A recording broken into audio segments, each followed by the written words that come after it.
السلام علیکم پیارے بچوں، ہماری کہانی کا آج عنوان ہے احساس۔ عمر اور ہادی کو سیر کرنے کا بہت شوق تھا۔ چھٹی کا دن تھا، اتوار کا دن، تو دونوں نے سیر کرنے جانے کا منصوبہ بنایا۔ ان کو جنگل بہت پسند تھا، تو انہوں نے سوچا کیوں نہ آج جنگل جایا جائے۔ اس سے پہلے وہ کبھی جنگل نہیں گئے تھے۔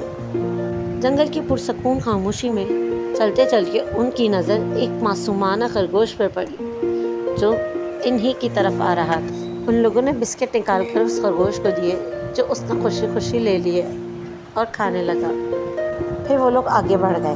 ان لوگوں نے جنگل میں بہت مزے کیے، درختوں پر چڑھے، تتلیوں کے پیچھے بھاگے اور گھاس پر لوٹ پوٹ ہوئے اور خوب مزے سے کھانا کھایا۔ اب دونوں واپس جانے کے لیے تیار ہوئے تو دیکھا کہ یہ کیا، ہم تو راستہ ہی بھول گئے، بیچ جنگل میں کھڑے ہیں۔ عمر کہتا دائیں جانا ہے، ہادی کہتا بائیں جانا ہے۔ اب دونوں پریشان، کیا کریں؟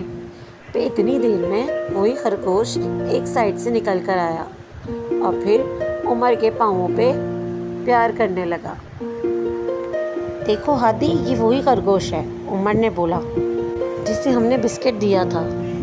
خرگوش آگے چل کر گیا اور پھر پلٹ کر ان کو دیکھنے لگا۔ اس طرح 2-3 دفعہ ہوا۔ پھر وہ دونوں خرگوش کے پیچھے چلنے لگے اور چلتے چلتے وہ جنگل سے باہر آ گئے۔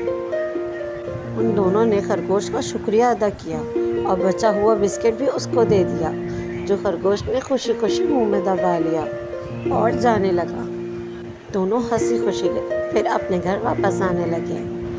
تو بچوں، اس کہانی سے ہمیں یہ سبق ملتا ہے کہ اگر ہمارے اندر کسی کی مدد کرنے کا احساس ہے تو ہمیں اس کا بدلہ ضرور ملے گا۔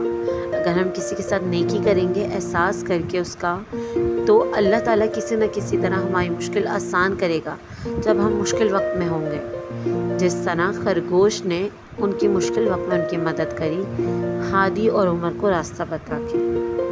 تو بچوں، اگر آپ کو آج کی کہانی پسند آئی ہے تو لائک، سبسکرائب اور شیئر کرنا مت بھولیے گا، اور کل تک ہماری نئی کہانی کا انتظار کیجیے گا۔ اللہ حافظ۔